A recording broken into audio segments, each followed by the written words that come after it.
ಮುಂದಿನ ಪ್ರಶಸ್ತಿಯನ್ನು ನೀಡೋದಕ್ಕೆ ಡಾಲಿ ಧನಂಜಯ ಅವರ ಜೊತೆಗೆ ಲೀಲಾ ಮೋಹನ್, ಪೆಡಿಟೆನ್ ಹೆಲ್ತ್ ಕೇರ್ನ ಮುಖ್ಯಸ್ಥರಾದಂತಹ ಶ್ರೀ ಲೀಲಾ ಮೋಹನ್ ಅವರು ಬರಬೇಕು ಅಂತ ಕೇಳ್ಕೊತೀನಿ. ಹಾಗೂ ಶ್ರೀನಿವಾಸ್ ಅವರು ಕೂಡ ಬರಬೇಕು ಅಂತ ಕೇಳ್ಕೊತೀನಿ. ಎಲಿಗೆಂಟ್ ಪ್ರೆಸ್ನ ಶ್ರೀನಿವಾಸ್ ಅವರು ಬರಬೇಕು ಅಂತ ಕೇಳ್ಕೊತೀನಿ. ಬನ್ನಿ ಬನ್ನಿ ಸರ್, ಬನ್ನಿ.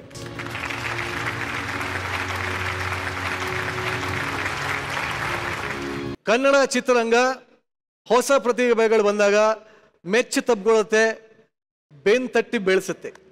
ಈಗ ಈ ವರ್ಷದ ಬೆಸ್ಟ್ ಡೆಬ್ಯೂಟೆಂಟ್ ಮೇಲ್ ಪ್ರಶಸ್ತಿ ಯಾರಿಗೆ ಹೋಗ್ತಾರೆ ಅಂತ ನೋಡುವಂತ ಸಮಯ.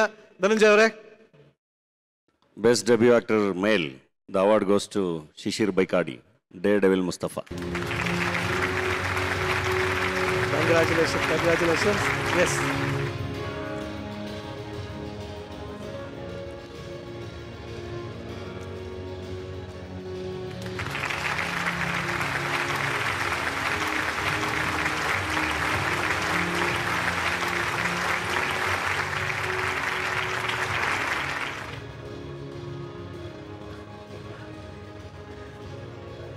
ಸೊ ಶಿಶಿರ್, ಮೊದಲನೇದಾಗಿ congratulations. Thank you, thank you. ನನಗೆ ಆಕ್ಚುಲಿ ಬಹಳ ಖುಷಿ ಆಗ್ತದೆ, ಯಾಕಂದ್ರೆ ಬಹಳ ಎಂಜಾಯ್ ಮಾಡಿದಂಥ ಸಿನಿಮಾ ಇದು, ಡೇರ್ ಡೆವಿಲ್ ಮುಸ್ತಫಾ. ಸೊ ಈ ಒಂದು ಪ್ರಶಸ್ತಿ ಕೈಲಿದೆ ಇವತ್ತು. ಯಾರಿಗೆ ಡೆಡಿಕೇಟ್ ಮಾಡ್ತೀರಿ ಈ ಪ್ರಶಸ್ತಿನ?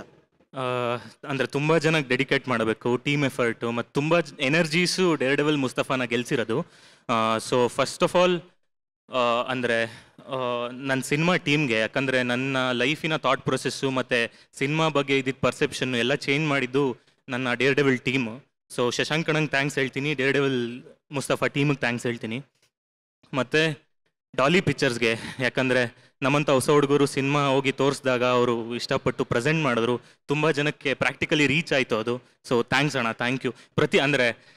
ಪ್ರತಿ ಒಂದು ಪ್ಲ್ಯಾಟ್ಫಾರ್ಮಲ್ಲೂ ನನಗೆ ಥ್ಯಾಂಕ್ಸ್ ಹೇಳೋಕ್ಕೆ ಅವಕಾಶ ಸಿಗ್ತಿದೆ. ಸೊ ತುಂಬ ಲಕ್ಕಿ ನಾನು. ಅಂದರೆ ಥ್ಯಾಂಕ್ ಯು, ಥ್ಯಾಂಕ್ಸ್ ಅಣ್ಣ, ಥ್ಯಾಂಕ್ ಯು. ಆಮೇಲೆ ಈ ಥರ ಒಂದು ಅಂದರೆ ಏನು ವ್ಯಾಲಿಡೇಷನ್ಸ್ಗಳು ಒಬ್ಬ ಆ್ಯಕ್ಟ್ರಿಗೆ ಅಥವಾ ಒಬ್ಬ ಟೆಕ್ನಿಷಿಯನ್ಸ್ಗೆ ಅಥವಾ ಡೈರೆಕ್ಟ್ರಿಗೆ ಎನರ್ಜಿ ಬೂಸ್ಟರ್ಸ್ ಥರ. So thank you. ಚಿತ್ತರ ಅವಾರ್ಡ್ಸಿಗೆ ಥ್ಯಾಂಕ್ ಯು ಹೇಳೋಕ್ಕೆ ಇಷ್ಟಪಡ್ತೀನಿ. ಆ್ಯಂಡ್ ನೀವು ಎಲ್ಲ ತುಂಬ ಸಪೋರ್ಟ್ ಮಾಡಿದ್ದೀರಾ ಸಿನಿಮಾಗೆ ರಿಲೀಸ್ ಆದ ತಕ್ಷಣ ಎಲ್ಲ ನೋಡಿ ಎಲ್ಲ ಜನಗಳಿಗೂ ಹೇಳಿ. ಸೊ ಜನಗಳಿಗೂ ಥ್ಯಾಂಕ್ಸ್ ಹೇಳೋಕ್ಕೆ ಇಷ್ಟಪಡ್ತೀನಿ. ಆ್ಯಂಡ್ ನಮ್ಮ ಅಪ್ಪ ಅಮ್ಮ ಯಾವಾಗಲೂ ಕಾಪಾಡ್ಕೊಂಬಂದಿದ್ದೀರಾ, ಏನೇ ಹೇಳಿದ್ರು ಅರ್ಥ ಮಾಡ್ಕೊಂತೀರಾ. Thank you so much. Thank you. Very nice man, so sweet. So Shishir, ಮೊದಲನೇ ಸಿನಿಮಾಗೆ ಒಂದು ಒಳ್ಳೆ ಅದ್ಭುತವಾದ ಗೌರವ ಸಿಕ್ಕಿದೆ. ಇನ್ನೂ ಹೆಚ್ಚೆಚ್ಚು ಒಳ್ಳೊಳ್ಳೆ ಪಾತ್ರ ಸಿಕ್ಕಲಿ, ಒಳ್ಳೊಳ್ಳೆ ಬಹುಮಾನ ಕೂಡ ಸಿಕ್ಕಲಿ ಅಂತ ಹೇಳಿ ನಾನು ನಿಮ್ಮನ್ನು ಬೀಳ್ಕೊಡ್ತಾ ಇದ್ದೀನಿ. Thank you. ಎಸ್.